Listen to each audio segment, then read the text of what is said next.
ಸ್ನೇಹಿತರೆ, ಈಗಾಗಲೇ ನಮ್ಮ ಚಾನಲ್ನಲ್ಲಿ ನಟಿಪಟಿ ಕೇವ್ನ ಟ್ರ್ಯಾಜಡಿ ಹಾಗೂ ಗೋಲಂ ಕೇವ್ನ ಟ್ರ್ಯಾಜಡಿಯ ರಿಯಲ್ ಸ್ಟೋರಿಯ ವಿಡಿಯೋಗಳನ್ನು ಮಾಡಿದ್ದೀವಿ. ಅದಕ್ಕೆ ಒಳ್ಳೆಯ ರೆಸ್ಪಾನ್ಸ್ ಕೂಡ ಸಿಕ್ಕಿದೆ. ಈ ಕೇವ್ನ ರಿಯಲ್ ಸ್ಟೋರಿಗಳಲ್ಲಿ ಜನರು ಜೀವಂತವಾಗಿ ಸಮಾಧಿಯಾಗುವುದೇ ಹೆಚ್ಚು. ನಟಿಪಟಿ ಕೇವ್ನಲ್ಲಿ ಆದ ಜಾನ್ಸ್ನ ಸಾವನ್ನು ಪ್ರಪಂಚದ ಅತ್ಯಂತ ಕೆಟ್ಟ ಸಾವುಗಳಲ್ಲಿ ಇದು ಕೂಡ ಒಂದು ಎಂದು ಪರಿಗಣಿಸಲಾಗಿದೆ. ಅದೇ ರೀತಿ ಗೋಲಂ ಕೇವ್ನ ಒಳಗೋದ 4 ಸ್ನೇಹಿತರು ಕೇವಲ 60 ಸೆಕೆಂಡ್ನಲ್ಲಿ ಒಂದು ಟಾಕ್ಸಿಕ್ ಗ್ಯಾಸ್ನಿಂದ ಉಸಿರಾಡಿ ಸತ್ತಿರ್ತಾರೆ. ಆದರೆ ಈ ದಿನ ನಾವು ತಿಳಿದುಕೊಳ್ಳುತ್ತಿರೋ ಸ್ಯಾಂಡ್ ಕೇವ್ ಟ್ರ್ಯಾಜಡಿಯಲ್ಲಿ ಫ್ಲೋಯ್ಡ್ ಕಾಲಿನ್ಸ್ ಎಂಬ ವ್ಯಕ್ತಿ ಕೇವ್ನ ಒಳಗೆ ಒಂದು ಕಲ್ಲಿನ ಬಂಡೆಯಿಂದ ಟ್ರ್ಯಾಪ್ ಆಗ್ತಾನೆ. 17 ದಿನಗಳವರೆಗೂ ತನ್ನ ಜೀವವನ್ನು ಬಿಗಿ ಹಿಡಿದು ಯಾರಾದರೂ ನನ್ನನ್ನು ರಕ್ಷಿಸುತ್ತಾರೆ ಎಂದು ಕಾಯುತ್ತಲಿರ್ತಾನೆ. ಆದರೆ ಆಗಿದ್ದೇ ಬೇರೆ.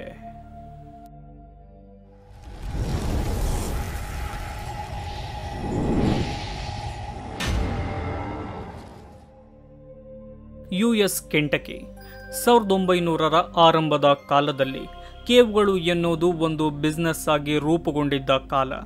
ಯಾರ ಪ್ರಾಪರ್ಟಿಯಲ್ಲಿ ಗುಹೆಗಳಿರುತ್ತೋ ಅವರೇ ದೊಡ್ಡ ಶ್ರೀಮಂತರು. ತಮ್ಮ ಪ್ರಾಪರ್ಟಿಯಲ್ಲಿದ್ದ ಕೇವ್ಗಳನ್ನು ಟೂರಿಸ್ಟ್ ಪ್ಲೇಸ್ಗಳನ್ನಾಗಿ ಮಾಡಿ ಅದರಿಂದ ದುಡ್ಡು ಸಂಪಾದನೆ ಮಾಡುತ್ತಿದ್ದರು. ಆ ಸಮಯದಲ್ಲಿ ಓಪನ್ ಆದ ಕೇವೆ ಮ್ಯಾಮತ್ ಕೇವ್. ಇದೊಂದು ಅತಿ ವಿಸ್ತಾರವಾದ ಕೇವ್ ಆಗಿದ್ದು ಅಲ್ಲಿನ ರಾಕ್ ಫಾರ್ಮೇಷನ್ ಅನ್ನು ನೋಡಲೆಂದೇ ದೂರದಿಂದ ಜನರು ಬರುತ್ತಿದ್ದರು. ಹೀಗಿರುವಾಗ 1917ರಲ್ಲಿ ಫ್ಲೋಯ್ಡ್ ಕಾಲಿನ್ಸ್ ಎಂಬ ವ್ಯಕ್ತಿ ತನ್ನ ಪ್ರಾಪರ್ಟಿಯಲ್ಲಿದ್ದ ಒಂದು ಕೇವನ್ನು ಪೂರ್ತಿಯಾಗಿ ಎಕ್ಸ್ಪ್ಲೋರ್ ಮಾಡ್ತಾನೆ. ಅದಕ್ಕೆ ಆತ ಇಟ್ಟ ಹೆಸರು ಕ್ರಿಸ್ಟಲ್ ಕೇವ್ ಎಂದು. ನಂತರ ಫ್ಲೋಯ್ಡ್ ಅದನ್ನು ಟೂರಿಸ್ಟ್ ಪ್ಲೇಸ್ ಆಗಿ ಕನ್ವರ್ಟ್ ಮಾಡ್ತಾನೆ. ದುರದೃಷ್ಟವೇನೆಂದರೆ ಆ ಕೇವ್ ಒಂದು ರಿಮೋಟ್ ಏರಿಯಾದಲ್ಲಿ ಇದ್ದಿದ್ದು. ಹಾಗಾಗಿ ಅಲ್ಲಿಗೆ ಅತಿ ಹೆಚ್ಚು ಜನರು ಬರುತ್ತಿರಲ್ಲ. ಬರೋ ಜನರೆಲ್ಲ ಮ್ಯಾಮತ್ ಕೇವ್ ಅನ್ನು ನೋಡಿಕೊಂಡು ಹಾಗೆಯೇ ಹೊರಟೋಗುತ್ತಿರುತ್ತಾರೆ. ಇದರಿಂದ ಫ್ಲೋಯ್ಡ್ ಚಿಂತೆಗೆ ಒಳಗಾಗ್ತಾನೆ. ಏನು ಮಾಡಬೇಕೆಂದು ಯಾವಾಗಲೂ ಯೋಚನೆ ಮಾಡುತ್ತಲೇ ಇರ್ತಾನೆ. ಆಗ ಅವನಿಗೆ ಬಂದ ಯೋಚನೆಯೇ ಬೀಸ್ಲಿ ಡೊಯಲ್ ಎಂಬ ವ್ಯಕ್ತಿಗೆ ಸೇರಿದ್ದ ಪ್ರಾಪರ್ಟಿಯಲ್ಲಿದ್ದ ಸ್ಯಾಂಡ್ ಕೇವ್ ಅನ್ನು ಟೂರಿಸ್ಟ್ ಪ್ಲೇಸ್ ಆಗಿ ಕನ್ವರ್ಟ್ ಮಾಡೋದು. ಏಕೆಂದರೆ ಆ ಕೇವ್ ಮ್ಯಾಮತ್ ಕೇವ್ಗೆ ತುಂಬಾ ಹತ್ತಿರದಲ್ಲಿರುತ್ತೆ. ಅಲ್ಲಿಗೆ ಬರೋ ಜನರು ಇಲ್ಲಿಗೂ ಕೂಡ ಬರುತ್ತಾರೆ ಎಂಬ ನಂಬಿಕೆ ಅವನಿಗಿರುತ್ತೆ. ಆ ಸ್ಯಾಂಡ್ ಕೇವ್ ಅನ್ನು ಆವರೆಗೂ ಯಾರು ಕೂಡ ಎಕ್ಸ್ಪ್ಲೋರ್ ಮಾಡಿರೋದಿಲ್ಲ. ಸ್ನೇಹಿತರೆ, 37 ವರ್ಷದ ಫ್ಲೋಯ್ಡ್ ಕೇವ್ಗಳನ್ನು ಎಕ್ಸ್ಪ್ಲೋರ್ ಮಾಡೋದ್ರಲ್ಲಿ ಆ ಕಾಲದಲ್ಲಿಯೇ ಎಕ್ಸ್ಪರ್ಟ್ ಆಗಿರ್ತಾನೆ. ಹಾಗಾಗಿ ಕೂಡಲೇ ಆತ ಆ ಪ್ರಾಪರ್ಟಿಯ ಓನರ್ ಆದ ಬೀಸ್ಲಿ ಡೊಯಲ್ ಅನ್ನು ಮೀಟ್ ಮಾಡಿ ಒಂದು ಡೀಲ್ ಮಾಡಿಕೊಳ್ತಾನೆ. ನಾನು ಈ ಸ್ಯಾಂಡ್ ಕೇವ್ ಅನ್ನು ಎಕ್ಸ್ಪ್ಲೋರ್ ಮಾಡಿ ಟೂರಿಸ್ಟ್ ಪ್ಲೇಸ್ ಮಾಡುವೆ. ಹಾಗೇನಾದರೂ ಆದರೆ ಬರೋ ಲಾಭವನ್ನು ಹಂಚಿಕೊಳ್ಳೋಣ ಎಂದು ಡೀಲ್ ಮಾಡಿಕೊಳ್ತಾನೆ. ಅದಕ್ಕೆ ಆತನು ಕೂಡ ಒಪ್ಪಿಕೊಂಡಾಗ ಜನವರಿ 30, 1925ರಲ್ಲಿ ಆ ಸ್ಯಾಂಡ್ ಕೇವ್ ಅನ್ನು ಎಕ್ಸ್ಪ್ಲೋರ್ ಮಾಡೋ ಕೆಲಸವನ್ನ ಫ್ಲೋಯ್ಡ್ ಶುರು ಮಾಡ್ತಾನೆ. ಅದರ ಒಳಗೋದ ಅವನಿಗೆ ಆ ಕೇವ್ನ ನೆಲವೆಲ್ಲ ಕೇವಲ ಮರಳಿನಿಂದಲೇ ಕೂಡಿರುತ್ತೆ. ಮೊದಲ ಭಾಗ ಎಲ್ಲ ಕೇವ್ಗಳ ರೀತಿಯ ಅದು ಕೂಡ ಇದ್ದು ಮುಂದಿನ ಭಾಗ ಅತಿ ಕಿರಿದಾದ ಮಾರ್ಗಗಳನ್ನು ಹೊಂದಿರುತ್ತೆ. ಈ ಮಾರ್ಗದಲ್ಲಿ ಹೋದರೆ ಜನರು ಖುಷಿ ಪಡುವ ರೀತಿ ಜಾಗಗಳು ಸಿಗಬಹುದೆಂದು ಆ ಕಿರಿದಾದ ಮಾರ್ಗದಲ್ಲಿಯೇ ತೆವಳಿಕೊಂಡು ಹೋಗ್ತಾನೆ. ಸ್ನೇಹಿತರೆ, ಫ್ಲೋಯ್ಡ್ ಬಳಿ ಕೇವಲ ಒಂದೇ ಒಂದು ಲ್ಯಾಂಪ್ ಇರುತ್ತೆ. ಅದು 1925ರ ಕಾಲ ಆಗಿರೋದ್ರಿಂದ ಆ ಲ್ಯಾಂಪ್ ಕೂಡ ಅಷ್ಟು ಚೆನ್ನಾಗಿರಲ್ಲ.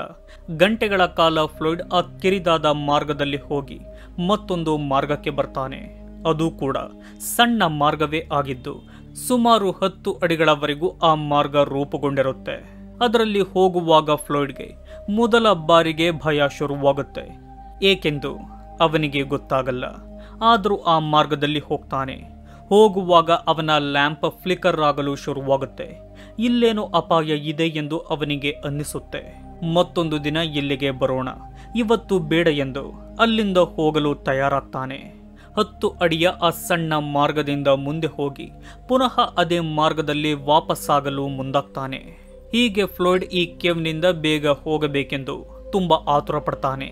ಆ ಆತುರದಿಂದ ಅವನ ತಲೆಗೆ ಹಾಕಿಕೊಂಡಿದ್ದ ಲ್ಯಾಂಪ್ ಅಲ್ಲಿನ ಕಲ್ಲಿಗೆ ಹೊಡೆದು ಅದು ಆಫ್ ಆಗುತ್ತೆ. ಆಗ ಫ್ಲೋಯ್ಡ್ಗೆ ಕತ್ತಲನ್ನು ಬಿಟ್ಟರೆ ಬೇರೆ ಏನು ಕೂಡ ಕಾಣೋದೇ ಇಲ್ಲ. ಇದರಿಂದ ಫ್ಲೋಯ್ಡ್ ಅತಿಯಾಗಿ ಪ್ಯಾನಿಕ್ ಆಗ್ತಾನೆ. ಅವನ ಹೃದಯ ಹೊಡೆದುಕೊಳ್ಳಲು ಶುರುವಾಗುತ್ತೆ.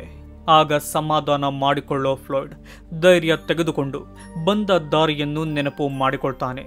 ಕತ್ತಲಲ್ಲೇ ಆ ಕೇವ್ನಿಂದ ಹೊರಗೋಗಲು ನೋಡಿದಾಗ ಅದೇ ಕಿರಿದಾದ ಮಾರ್ಗದಲ್ಲಿ ಒಂದು ಲೂಸ್ ಆಗಿ ಕೂತಿರುವ ಬಂಡೆ ಇರುತ್ತೆ. ಹೋಗೋ ಆತುರದಲ್ಲಿ ಫ್ಲಾಯ್ಡ್ ಅದಕ್ಕೆ ಕಾಲಿನಿಂದ ಪ್ರೆಷರ್ ಹಾಕಿದ ಕಾರಣ ಆ ಬಂಡೆ ಅವನ ಕಾಲಿನ ಮೇಲೆ ಬೀಳುತ್ತೆ. ಅದರಿಂದ ಅವನ ಕಾಲು ಕ್ರಶ್ ಆಗುತ್ತೆ. ಅದರಿಂದ ಅವನ ಕಾಲಿನ ಮೂಳೆ ಕೂಡ ಮುರಿದೋಗುತ್ತೆ. ಆಗ ಅವನ ಭಯಾನಕ ಕಿರುಚಾಟ ಯಾವ ರೀತಿ ಇರುತ್ತೆ ಎಂದರೆ ಅವನ ಕೂಗು ಕೇವ್ನಿಂದ ಹೊರಗೆ ಎಕೋ ಮೂಲಕ ಕೇಳುತ್ತೆ. ಫ್ಲಾಯ್ಡ್ಗೆ ಎಷ್ಟೇ ಪ್ರಯತ್ನ ಪಟ್ಟರೂ ಆ ಕಲ್ಲಿನ ಬಂಡೆಯನ್ನು ಜರುಗಿಸಲು ಸಾಧ್ಯವಾಗಲ್ಲ. ಹಾಗೆಯೇ ಆತನೂ ಕೂಡ ಮುಂದಕ್ಕೆ ಹೋಗಲಾರದೆ ಅಲ್ಲಿಯೇ ಟ್ರ್ಯಾಪ್ ಆಗ್ತಾನೆ. ಯಾವ ತಪ್ಪು ಮಾಡದೆ ಶಿಕ್ಷೆಗೆ ಒಳಗಾಗಿರ್ತಾನೆ. 1 ದಿನಗಳ ಕಾಲ ಆ ಕತ್ತಲಲ್ಲೇ ನರಕ ಯಾತನೆಯನ್ನ ಅನುಭವಿಸೋ ಫ್ಲಾಯ್ಡ್ಗೆ ತನ್ನ ಹೆಸರನ್ನು ಕೂಗುತ್ತಿರೋ ಧ್ವನಿ ಕೇಳುತ್ತೆ. ಆ ಧ್ವನಿ ಯಾರದೆಂದರೆ ಅವನ ತಮ್ಮನಾದ ಹೋಮರ್ ಎಂಬ ವ್ಯಕ್ತಿದಾಗಿರುತ್ತೆ. ಆಗ ಟ್ರ್ಯಾಪ್ ಆಗಿರೋ ಫ್ಲಾಯ್ಡ್ ಜೋರಾಗಿ ಕಿರುಚುತ್ತಾನೆ. ಆ ಕಿರುಚಾಟವನ್ನ ಕೇಳಿದ ಹೋಮರ್ ಆ ಕಿರಿದಾದ ಮಾರ್ಗದಲ್ಲಿ ಬರ್ತಾನೆ. ಗಂಟೆಗಳ ನಂತರ ಕೊನೆಗೂ ಅವನ ಕಣ್ಣಿಗೆ ಒಂದು ಕಡೆ ಸಿಕ್ಕಿ ಹಾಕಿಕೊಂಡಿರೋ ತನ್ನ ಬ್ರದರ್ ಫ್ಲಾಯ್ಡ್ ಕಾಣ್ತಾನೆ. ಆಗ ತಡ ಮಾಡದ ಆತ ಫ್ಲಾಯ್ಡ್ನನ್ನು ಆ ಜಾಗದಿಂದ ಎಳೆದುಕೊಳ್ಳಲು ತುಂಬಾ ಪ್ರಯತ್ನ ಪಡ್ತಾನೆ. ಏನೇ ಮಾಡಿದರೂ ಅದು ಸಾಧ್ಯವಾಗಲ್ಲ. ಆಗ ಹೋಮರ್ ಫ್ಲಾಯ್ಡ್ಗೆ ತಿನ್ನಲು ಊಟ ಹಾಗೂ ಕುಡಿಯಲು ನೀರು ಕೊಟ್ಟು ನಿನ್ನನ್ನು ನಾನು ಕಾಪಾಡುವೆ ಎಂದು ಪ್ರಾಮಿಸ್ ಮಾಡಿ ಆ ಕೇವ್ನಿಂದ ಹೊರಬರ್ತಾನೆ. ಹೀಗೆ ಫ್ಲಾಯ್ಡ್ ಟ್ರ್ಯಾಪ್ ಆಗಿ 73 ಗಂಟೆಗಳು ಕಳೆಯುತ್ತೆ. ಆಗ ಹೋಮರ್ ಆ ಸಮಯದಲ್ಲಿ ರಾಬರ್ಟ್ ಬರ್ಡನ್ ಎಂಬ ಫೈರ್ ಫೈಟರ್ ಅನ್ನು ಫ್ಲಾಯ್ಡ್ ಇರೋ ಜಾಗಕ್ಕೆ ಕರೆದುಕೊಂಡು ಹೋಗ್ತಾನೆ. ಫ್ಲಾಯ್ಡ್ನನ್ನು ನೋಡಿದ ರಾಬರ್ಟ್ ಮೊದಲಿಗೆ ಹೇಳೋ ಮಾತೇನೆಂದರೆ ಫ್ಲಾಯ್ಡ್ನನ್ನು ಕಾಪಾಡೋದು ಕಷ್ಟ ಎಂದು. ಆದರೂ ಅವರು ಪ್ರಯತ್ನ ಬಿಡಲ್ಲ. ಅವನ ಬಳಿ ಹೋದ ಹೋಮರ್ ಫ್ಲಾಯ್ಡ್ಗೆ ಹಗ್ಗ ಕಟ್ತಾನೆ. ಅವರಿಬ್ಬರಿಗೂ ಫ್ಲಾಯ್ಡ್ನ ಕಾಲಿನ ಮೇಲೆ ಯಾವ ರೀತಿ ಆ ಕಲ್ಲಿನ ಬಂಡೆ ಬಿದ್ದಿದೆ, ಅದರಿಂದ ಅವನ ಕಾಲು ಎಷ್ಟರ ಮಟ್ಟಿಗೆ ಡ್ಯಾಮೇಜ್ ಆಗಿದೆ ಎಂದು ಗೊತ್ತಿರೋದಿಲ್ಲ. ಆಗ ಅವರು ಫ್ಲಾಯ್ಡ್ ಬೇಡವೆಂದು ಹೇಳುತ್ತಿದ್ದರು ಕಟ್ಟಿದ್ದ ಹಗ್ಗವನ್ನು ಬಲವಾಗಿ ಎಳಿತಾರೆ. ಅದರಿಂದ ಫ್ಲಾಯ್ಡ್ನ ಕಾಲಿನಲ್ಲಿ ನೋವು ಶುರುವಾಗುತ್ತೆ. ಆ ನೋವಿನಿಂದ ಅತಿಯಾಗಿ ಕಿರುಚಾಡ್ತಾನೆ. ತನ್ನ ಜೀವನದಲ್ಲೇ ಫ್ಲಾಯ್ಡ್ ಹತ್ತಿರದ ರೀತಿ ಆಗ ಅಳ್ತಾನೆ. ಆಗ ಹೋಮರ್ ಹಾಗೂ ರಾಬರ್ಟ್ಗೆ ಅರ್ಥವಾಗುತ್ತೆ ಆ ಕಲ್ಲಿನ ಬಂಡೆ ಫ್ಲಾಯ್ಡ್ನ ಕಾಲನ್ನು ಪೂರ್ತಿಯಾಗಿ ಜಜ್ಜಿದೆ ಎಂದು. ಆದರೂ ನಾವು ಮತ್ತೆ ಎಳೆಯಲು ಪ್ರಯತ್ನ ಪಟ್ಟರೆ ಫ್ಲಾಯ್ಡ್ ಸಾಯುವ ಚಾನ್ಸಸ್ ತುಂಬಾ ಇದೆ ಎಂದು ರಾಬರ್ಟ್ ಹೋಮರ್ಗೆ ಹೇಳ್ತಾನೆ.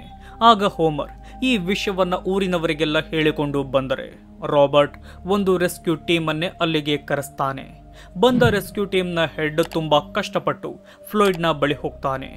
ಆಗ ಅವನಿಗೆ ಗೊತ್ತಾಗುತ್ತೆ ಫ್ಲಾಯ್ಡ್ನನ್ನು ಎಳೆದುಕೊಳ್ಳೋದು ಅಸಾಧ್ಯ ಎಂದು. ಆಗ ಅವರು ಒಂದು ಉಪಾಯ ಮಾಡ್ತಾರೆ. ಅದೇನೆಂದರೆ ನಾವು ಕೇವ್ನ ಮೇಲಿನಿಂದ ಒಂದು ಹೋಲ್ ಮಾಡಿ ಕೆಳಗಿರೋ ಕೇವ್ಗೆ ಕನೆಕ್ಟ್ ಆಗಬೇಕು. ಹಿಂದಿನಿಂದ ಬಂದು ಫ್ಲಾಯ್ಡ್ನ ಕಾಲಿನ ಮೇಲೆ ಬಿದ್ದಿರೋ ಕಲ್ಲನ್ನು ಎಲ್ಲರೂ ಸೇರಿ ಎಳೆದು ಫ್ಲಾಯ್ಡ್ನನ್ನು ಫ್ರೀ ಮಾಡಿ ನಂತರ ಅವನ ರಕ್ಷಣೆ ಮಾಡಬೇಕು ಎಂದು ಹೇಳ್ತಾರೆ.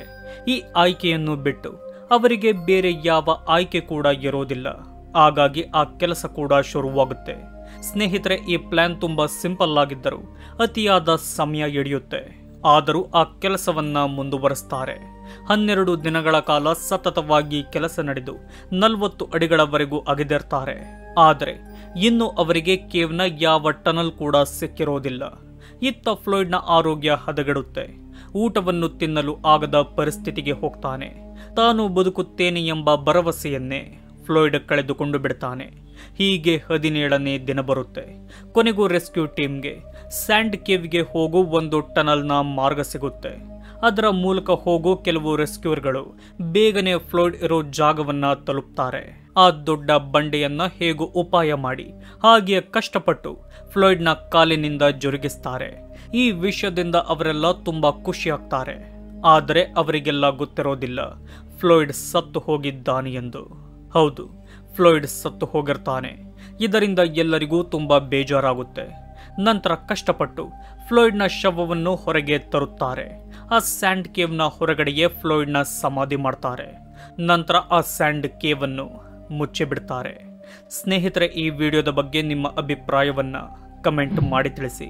ಇದೇ ರೀತಿಯ ವಿಡಿಯೋಗಳಿಗಾಗಿ ನಮ್ಮ ಚಾನಲ್ ಅನ್ನು ಸಬ್ಸ್ಕ್ರೈಬ್ ಮಾಡಿಕೊಳ್ಳಿ.